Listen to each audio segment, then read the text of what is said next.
പണ്ടാരം സമരക്കാര. എന്താടാ പ്രേമേന്ദ്ര വരച്ചു വെച്ചേക്കണത്? ഒന്ന് ഉറക്കം വായിച്ചേ.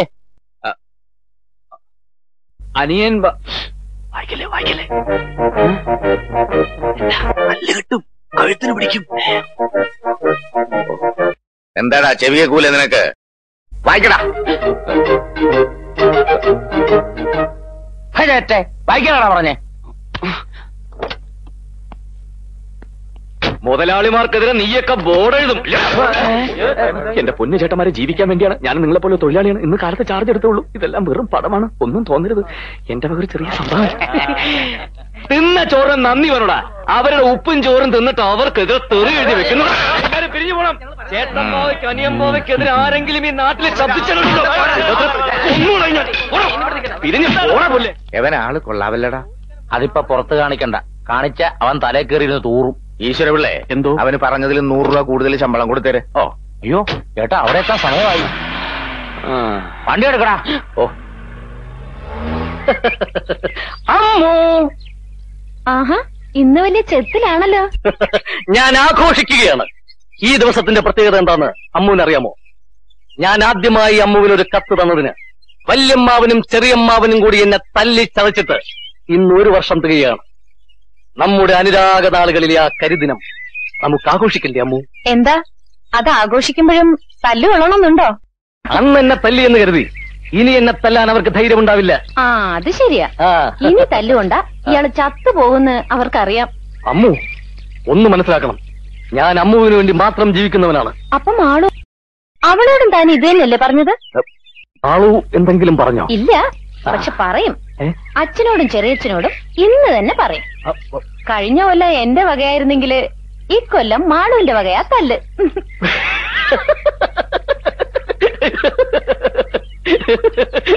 അമ്മു, ഞാൻ മാളുവിനോട് ഒരു തമാശ പറഞ്ഞതല്ലേ. യഥാർത്ഥത്തിൽ എനിക്കിഷ്ടം എന്റെ അമ്മുവിനെയാ. എന്നെ അങ്ങനെ ആരും ഇഷ്ടപ്പെടണ്ട.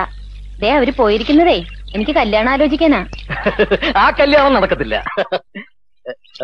അല്ല, അത് ചൊവ്വാദോഷമുള്ള ഒരു പെണ്ണിനെ കിട്ടാൻ ഈ ഭൂമിയിൽ ആരാ തയ്യാറാവുക എന്ന് കരുതി അമ്മു വിഷമിക്കണ്ട. ഒരു ചൊവ്വാദോഷത്തെയും വകവയ്ക്കാതെ അമ്മുവിനെ സ്വീകരിക്കാനുള്ള ഒരു മനസ്സ് ഈ ചുവന്ന ഷർട്ടിനകത്തുണ്ട്. ഓർത്തോളൂ.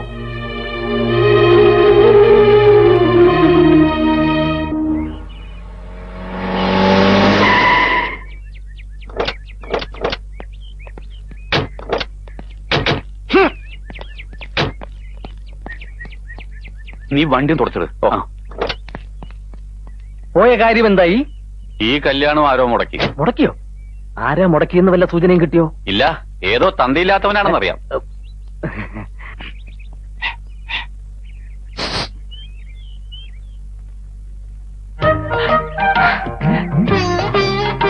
കണ്ടോ? എന്ത്? ആരെ കാണാനാ പോയത്? ഓ അതോ, കണ്ടു. ആളെങ്ങനെയുണ്ട്? കൊള്ളാം. കണ്ടാ തന്നെ പോലെ ഇരിക്കോ? ഏതാണ്ട്. തന്റെ ഉയരമുണ്ടോ? അല്പം കുറവാ. തന്റെ നിറമുണ്ടോ? അതും അല്പം കുറവാ. പിന്നെന്തിനാ തന്നെ പോലെ ഇരിക്കും പറഞ്ഞത്? എന്താണ് ഇവിടെ? ഏതാണ്ട് ഇയാളെ പോലെ ഇരിക്കും. അയ്യേ, എന്നാ എനിക്കൊന്നും വേണ്ട. എന്താണ് തെണ്ടി നീ എന്നെ കുറിച്ച് അവളോട് പറഞ്ഞു കൊടുത്തത്? ദേഹത്തോട്ടാണ്ടല്ലോ ഇടിച്ച് ഇഞ്ച പരുവൊക്കെ ഞാൻ. നിന്റെ വേഷം കെട്ടലൊന്നും എന്റെ അടുത്ത് വേണ്ട. ഞാൻ ആരാണെന്ന് നിനക്ക് അറിയില്ല. മോന്ത കണ്ടില്ലോ, ഒരൊറ്റ പൊട്ടിക്കില്ലെന്നുണ്ടല്ലോ. എടാ, നീ ആരോടാ കളിക്കുന്നത് നിനക്കറിയോ? ഒരു രാജവെമ്പാലയാ നീ നോച്ചുവിട്ടിരിക്കുന്നത്. ഓത്തോ, നിന്റെ ഇവിടത്തെ പണി ഞാൻ ഇന്നത്തോടെ നിർത്തിത്തരാടാ. ഇന്നത്തോടെ ഞാൻ നിർത്തിത്തരാടാ. നമ്മളെ ചതിക്കാൻ മാത്രം ചങ്കൂറ്റമുള്ളവർ ആരാടാ ഈ നാട്ടിലുള്ളത്? അവൻ ആരായാലും ശരിയാ, ഒത്തി നുറുക്കും ഞാൻ. അങ്ങാട്ട് വോട്ട് ചെയ്യട്ടാ. ഇതല്ലെങ്കിൽ വേറെ 100 എണ്ണം വരും. എന്നാലും അവരുടെ മുമ്പിൽ നമ്മൾ ചതിയന്മാരായില്ലേ? ജാതകദോഷം ഒളിപ്പിക്കാൻ കള്ളജാതകം എഴുതിച്ചു എന്ന് വരെ പറഞ്ഞപ്പോ കയ്യും കിട്ടുമെന്ന് കേൾക്കേണ്ടി വന്നില്ലേ? ചതിച്ചവനെ പറ്റി ഏതാണ്ടൊരു സൂചന കിട്ടിയിട്ടുണ്ട്. പൊക്കം കുറഞ്ഞ് കറുത്തിട്ടാണത്രേ. മുഖത്തൊരു കള്ളദൃഷ്ടി ഉണ്ടെന്നാണ് കേട്ടത്. എന്താടാ? ഏയ് ഒന്നുമില്ല. പിന്നെ എന്തിനാ ഇങ്ങോട്ട് എഴുന്നല്ലേ? ഇറങ്ങി പോടാ പോത്തെ. ഓ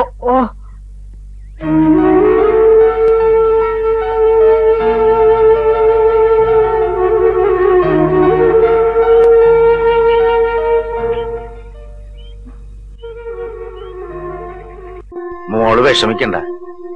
എന്ത് ജാതകദോഷം ഉണ്ടെങ്കിലും മോടെ കല്യാണം അച്ഛൻ നടത്തും, കെങ്കേമായിട്ട് നടത്തും. എനിക്ക് വിഷമമൊന്നുമില്ല അച്ഛാ. എന്റെ കാര്യത്തില് അച്ഛൻ ഇങ്ങനെ നേർന്നത് കാണുമ്പോഴാ എനിക്ക്. പോട്ട്, ഇനി ഇതും പറഞ്ഞ് വിഷമിക്കണ്ട. മോടെ കണ്ണ് നിറയണത് അച്ഛന് സഹിക്കൂലടി. ആഹാ, ചേട്ടനിപ്പോ ഇവിടെ നിൽക്കുകയാണ്. എസ്റ്റേറ്റിലാരും നമ്മളെ കാത്തിരിക്കണേയിരിക്കും. ഞാൻ വരണില്ല, മനസ്സിനാകെ ഒരു വിഷമം. നീ പോയേച്ചും വാ. ആ, എന്നാ ഞാൻ പോയേച്ചും വരാം. ചെന്ന ഉടനെ വിവരത്തിന് കത്തയക്കാൻ കേട്ടാ. അതിന് നിനക്ക് എഴുതാൻ അറിയാവാ? അതിനെന്താണ്, ചേട്ടന് വായിക്കാനും അറിയത്തില്ലല്ല. ചിരിച്ച് ഇപ്പോഴാണ് കേട്ടാ എനിക്കൊരു സമാധാനമായതേ. ചേട്ടൻ ഇങ്ങനെ വിഷമിച്ചിരിക്കുന്ന കണ്ടേച്ചും പോയാ എനിക്കൊരു സമാധാനം കിട്ടൂല.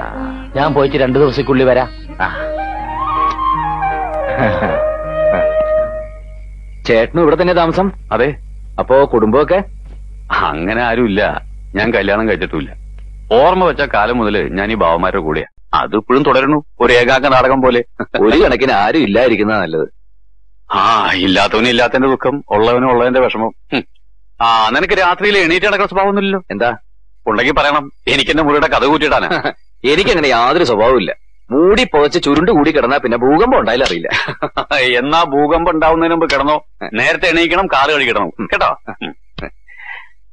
ഇനി സുഖമായിട്ടൊന്ന് ഉറങ്ങാം. കൃഷ്ണ,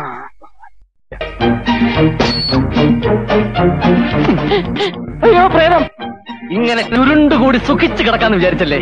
എനിക്ക് വാടാ. എന്തിനാണ് നിന്നെ കാണാഞ്ഞിട്ട് മുതലാളിക്ക് ഉറക്കം വരണില്ലാന്ന്?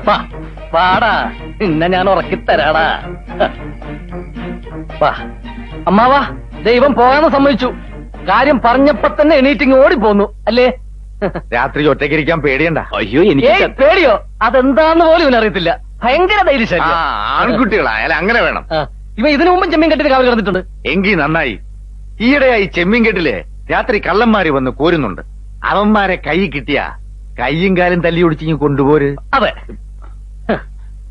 നിനക്ക് ചെമ്മീൻ കെട്ട് എവിടാന്നറിയാവാ? ഇല്ല, അറിയില്ല. അത് കുഴപ്പമില്ല, വഴി ഞാൻ കാണിച്ചു കൊടുക്കാം. ശരിയായ വഴി ഞാൻ കാണിച്ചു തരാം.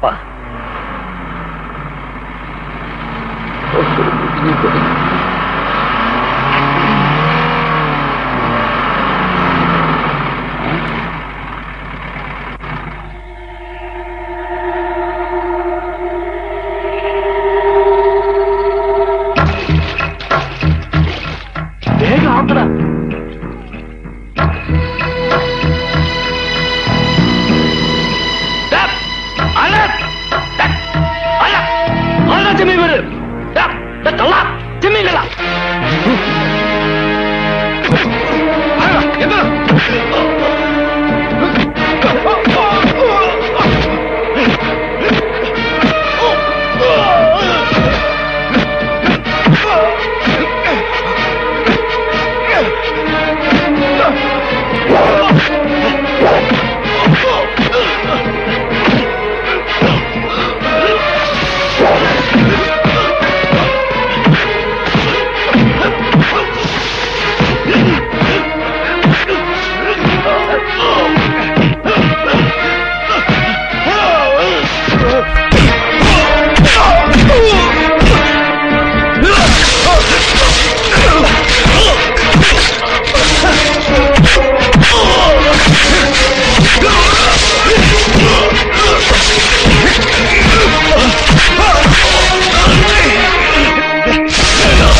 എന്താടാ എന്താണ് വിളിച്ചു പോകുന്നത്? കള്ളന്മാരെ പിടിച്ച മുതലാളി അടിച്ച് ശരിപ്പെടുത്തി ഞാൻ കൊണ്ടുവന്നിട്ടുണ്ട്. എവിടെ? ജീപ്പിലുണ്ട്. ഏ? ഇങ്ങോട്ട് ഇറങ്ങടാ പന്നികളെ, ഇറങ്ങടാ, അങ്ങോട്ട്. അയ്യോ എന്റെ ഈശ്വരാ, നിങ്ങൾക്ക് എന്ത് പറ്റിയടാ മക്കളെ? എടാ എന്റെ ആളമാരാണോ കള്ളന്മാര്? അടിച്ച് ശരിപ്പെടുത്തിയിട്ടുണ്ട് പോലും. ഇപ്പൊ എവിടെ നിന്ന് ഇറങ്ങണം? അതെ. എടാ പോകാനാ പറഞ്ഞത്. അയ്യോ